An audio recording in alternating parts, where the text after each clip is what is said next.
On today's show, I will be speaking on the topic created for excellence. Growing up, my mom would assign chores to me on a daily basis.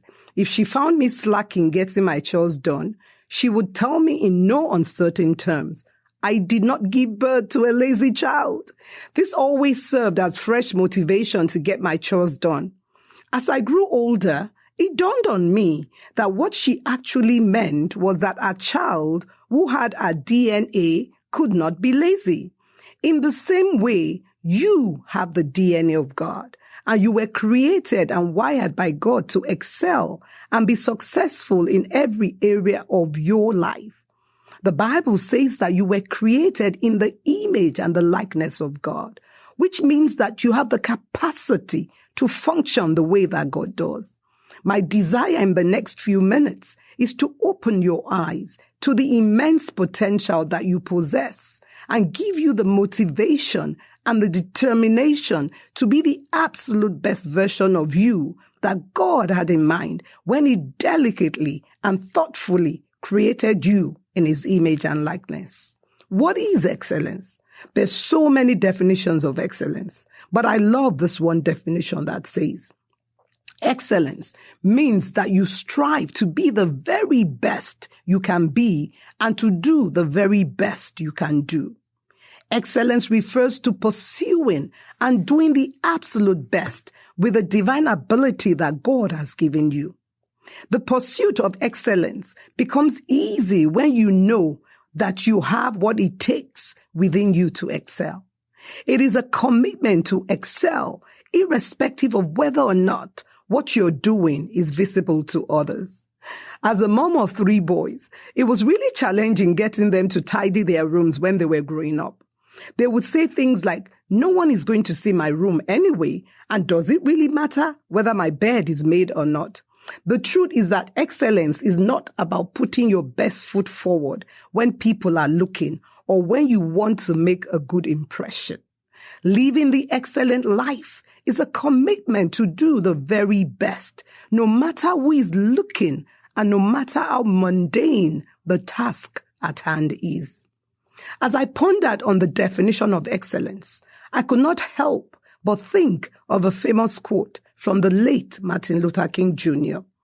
He said, if a man is called to be a street sweeper, he should sweep even the way Michelangelo painted, or Beethoven composed music, or Shakespeare wrote poetry. He should sweep the streets so well that all the host of heaven will pause to say, here lived a great street sweeper who did his job really well. So, if you have God's DNA in you, why do you struggle to excel? The short answer is that God's DNA in you is a seed that must be intentionally and deliberately nurtured to produce the results that God intended. Just like you plant a seed in the natural, you water it and make sure it has the proper nutrients to grow. In the same way, you have a part to play if you are to live a life of excellence. So, let us dig into some of the things you can do to nurture the seed of excellence and greatness in you.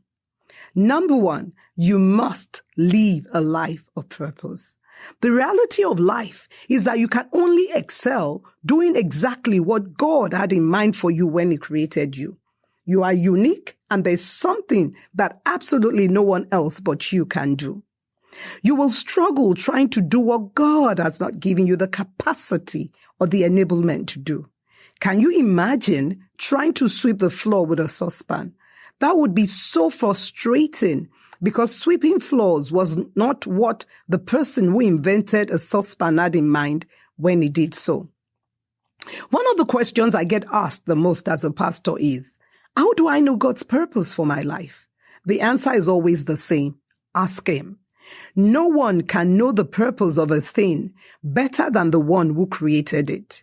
You are God's creation, and you were specially crafted for a unique purpose. You must resist the temptation to do something or be someone that you really are not equipped to be. I recall as a young girl, I wanted to be a doctor. And then I realized I did not like the sight of blood or the thought of dealing with dead bodies. Needless to say, I ended up studying law, which was as far away as possible that I could get from medicine. In the same way, you must be able to recognize just what your God-given abilities are. Most times your purpose is tied to the things you are the most passionate about. I heard someone say once that your purpose is something you will do even if you did not get paid for it. What is that thing that you do that brings to you such joy and fulfillment that money cannot buy? When you are able to answer that question, you will truly know beyond the shadow of a doubt that purpose beckons. So I challenge you to be determined and to be inspired to discover your very unique purpose and begin to live the best life you were created to live. Number 2, you must develop a mindset of excellence.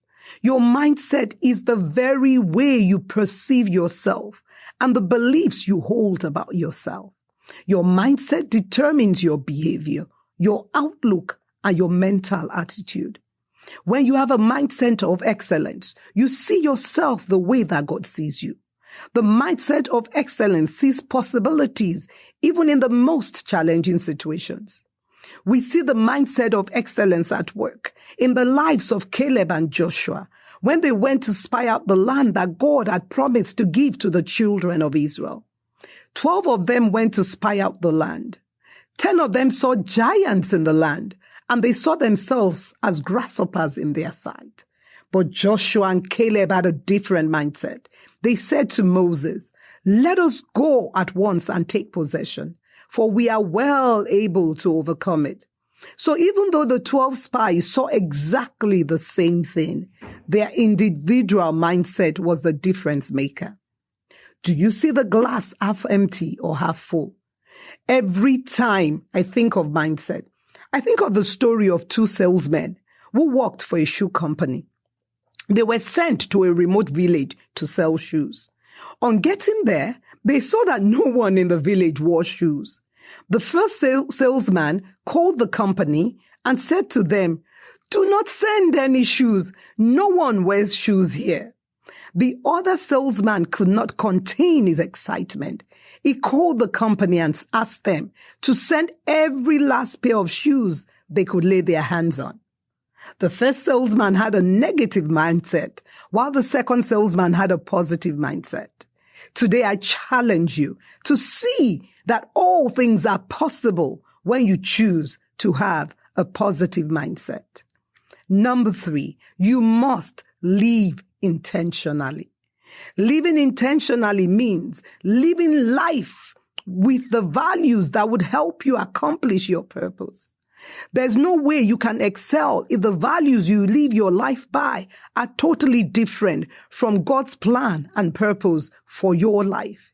When you live intentionally, your priorities are defined. You are very clear on what you want from life, and you live every day in alignment with your priorities. I'm sure many of you have made some resolutions for this year. Have you been intentional about keeping those resolutions? Living intentionally takes commitment and determination. You may stumble in the quest for intentional living. Don't give up. Keep at it. And in no time, your persistence will pay off. Remember, you have the power within you to live the life that you have always desired. Define your priorities and your goals. This will help to streamline your activities and help you to manage your time. There are so many things that can consume your time and energy if only you allow them. When priorities are defined, then you can channel your energy effectively. Number 4, prayerfully commit your goals to God and ask Him to help you accomplish them. The place of prayer cannot be overstated in living an intentional life. Prayer is the fuel for our goals and aspirations. When we commit our goals to God, it gives us the enablement to accomplish them. Number 5, make a definite plan of action and set specific milestones towards accomplishing your goals. Any plan of action that you have must include the following. What do you want to accomplish? How do you want to accomplish it? When do you want to accomplish it? When you have a plan of action, you will not be overwhelmed by your goals. If you have set goals already for this year, this is the time to come up with a definitive plan of action. Number 6, visualize the life of excellence you desire. God has given you the power of imagination. It is the tool that enables you visualize things and perceive things as God sees them. When you see yourself the way that God sees you, you are able to visualize yourself living the excellent life that God desires for you. Visualization is a vital aspect of faith. Faith perceives and sees before the natural eye sees. Faith is the assurance of the things we hope for, the things we desire, being the very proof of these things we do not see and the conviction of their reality. In other words, faith sees and perceives what the natural eye does not see. It confirms as real and legitimate what is not yet revealed to your senses. Today, I want you to use your power of imagination and see yourself living your very best life. I pray that as you do so, you will be determined and inspired to nurture the seed of greatness in you and be all you were created to be, in Jesus' name. As I close the show today, I want to leave you with some positive affirmations. You are created in the image and the likeness of God. You are wonderfully and excellently made. You have the seed of greatness in you. You excel in all that you do. You are a person of value. You have a positive mindset to every situation. You see yourself the way that God sees you. You have well-defined goals and priorities. You are committed to living an intentional life. You are the best version of yourself. On the next episode of the Excellent Life podcast, I have a very special guest who will be sharing with you how to live a maximized life. You will be truly inspired by his story. God bless you. Bye for now.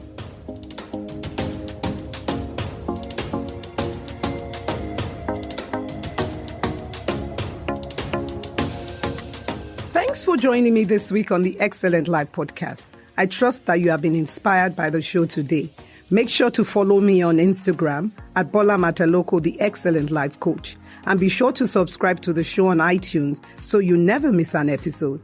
If you love the show, please leave a rating on iTunes so that I can continue to bring you many more life-changing episodes. Thank you for listening, and I will be with you in 2 weeks for another inspiring episode. Till then, remember, it is possible to live your very best life.